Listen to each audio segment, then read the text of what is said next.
The bad weather held off today in central Maine long enough for scores of people to gather at the Veterans Cemetery in Augusta. They stood at attention in the unbearable heat to honor a man they never met. Here's a News Center Maine's David Guildford.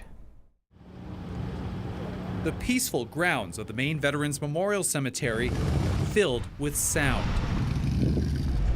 Dozens of Mainers stood at attention on a 95-degree day, eager to pay respects to a Marine Corps vet. We gather today with grief and a touch of joy. Gary Brooks died at 86 years old in an Augusta nursing home on May 18th. 1 month later,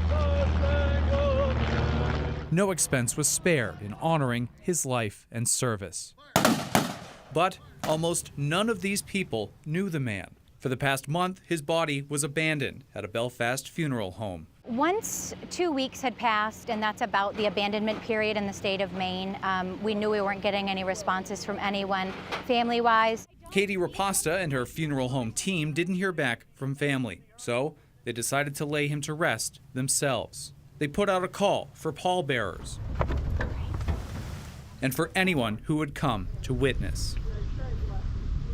This was the result. Did you know Jerry at all? No? No, it's the first time I ever came to one of these. I know for a fact that there have been tears shed for this man by people that have never met him. Most here called him Jerry with a G. It's spelled Jerry, but he says Gary. I'll go with Gary.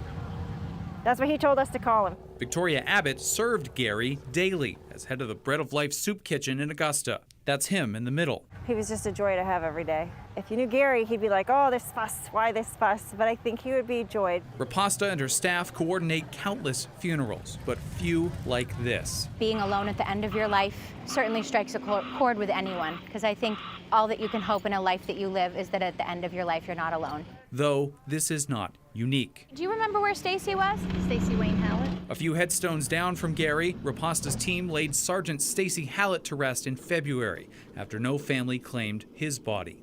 Now Gary, like Stacy, rests in the company of comrades with resounding proof he is loved. If Jerry's able to see, I think that he is finally at peace, seeing his body laid to rest in a very respectful manner with a wild amount of attendance.